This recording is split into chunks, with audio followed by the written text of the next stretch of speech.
Hi, welcome back to நம்ம channel. So எல்லோரும் என்ன பண்ணிட்டு இருக்கீங்க? இன்னைக்கு வந்து படுத்துட்டேன். ஒரு மாதிரி தலை வலிக்கிற மாதிரி இருந்துச்சா, பயங்கரமாக ஏதாவது தோசைக்கு ஊற்றி சாப்பிட்டு மாத்திரை போட்டு படுப்போம் அப்படின்னு சொல்லிட்டு. ஸோ காய்ஸ், எல்லோரும் என்ன பண்ணிட்டு இருக்கீங்க? இப்போ ஒரு வீடியோ ஸ்கின் கேர் வந்து போட்டிருக்கேன். ஸோ அது வந்து என்னோடய ஃபேஸ் நல்லாவே பிரைட் ஆக்கியிருக்கு. அது வந்து என்னோடய குளியல் பொடியோடு சேர்த்து போட்டனால எனக்கு நல்லா ரிசல்ட் கிடச்சிருக்கு. நீங்கள் வந்து வேறு ஏதாச்சும் லெமன் இந்த மாதிரி அந்த அரிசி மாவோடு சேர்ந்து கலந்து போட்டுக்கோங்க. ஸோ வெரி டயர்டாக இருக்குது. நான் இன்றைக்கி எந்த வீடியோவும் எடுக்கல. சரி, உங்கள்கிட்ட கொஞ்சம் பேசிட்டு படுத்தோம்னா கொஞ்சம் ரிலீஃபாக இருக்குமே அப்படின்னு ஒரு ரீசனுக்காக தான் நான் இப்போ வீடியோவே போடுறேன். ஸோ இனிமேட்டு தான் போயிட்டு கடையிலேருந்து வந்துட்டேன். இனிமேட்டு தான் போயிட்டு தோசை ஊற்றணும். தோசை ஊற்றிட்டு பால் தோசை ஊற்றி சாப்பிடுவோம். ஸோ எல்லோரும் சாப்பிட்டுட்டு ஹாப்பியாக தூங்குங்க. நானும் நாளைக்கு முடிஞ்சால் ஒரு நல்ல வீடியோ எடுக்கிறதுக்கு ட்ரை பண்ணுறேன். அக்கா, நீங்கள் தினம் இதே தானே சொல்லிக்கிட்டே இருக்கீங்க, எப்போ தான் இதை சொல்லாமல் இருப்பீங்க அப்படின்னு கேட்டிங்கன்னா, ஸோ சொல்லிக்கிட்டே தான் இருக்கேன். ஸோ எப்படி சொல்கிறது, இன்னும் சொல்லிக்கிட்டே தான் போவேன். சரிங்களா?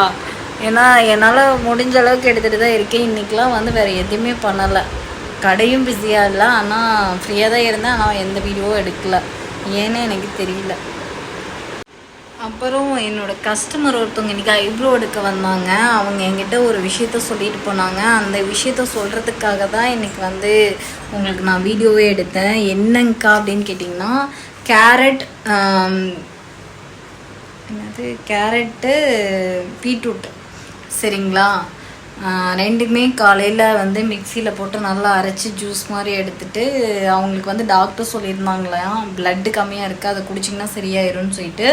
ஸோ அவங்க அதை சர்க்கரை, நாட்டு சர்க்கரையோடு சேர்ந்து குடித்தாங்க. பயங்கர கலர் ஆகிட்டாங்க. ஏன் கலருக்கு இருக்காங்க. ஸோ அப்போ தான் கேட்டு எதாவது க்ரீம் கீது யூஸ் பண்ணிங்களா அப்படின்னு சொல்லி, இல்லைங்க அப்படின்னு சொல்லி சொன்னாங்க. ஸோ அந்த இதை உங்களுக்கும் ஷேர் பண்ணலான்னு நினைக்கிறேன். நல்லா ஒயிட் ஆகுது, குடிச்சு பாருங்கள். உங்களுக்கும் ரிசல்ட் வருதான்னு தெரியல, ஆனால் அவங்களுக்கு ரிசல்ட் செம்மையாக வந்திருக்கு.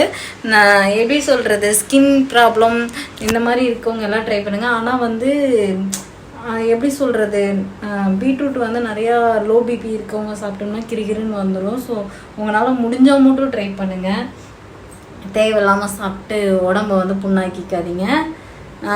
சரி, ஓகே காய்ஸ், எல்லாத்துக்கும் குட் நைட். எல்லோரும் மீண்டும் ஒரு நல்ல ஒரு வீடியோவில் சந்திக்கலாம். இப்போ போய்ட்டு நான் ஒரே ஒரு தோசை ஊற்றி பால் ஊற்றி சாப்பிட்டுட்டு படுத்து தூங்குறேன். தேங்க்யூ. உங்களோட அன்புக்கும் உங்களோட சப்போர்ட்டுக்கும் உங்களோட லவ்வுக்கும் எல்லாத்துக்கும் ரொம்ப ரொம்ப நன்றி. இன்னும் சப்போர்ட் பண்ணிகிட்டே இருங்க. டாட்டா, பை பை பை பாய் அம்முக்குட்டி. Good night.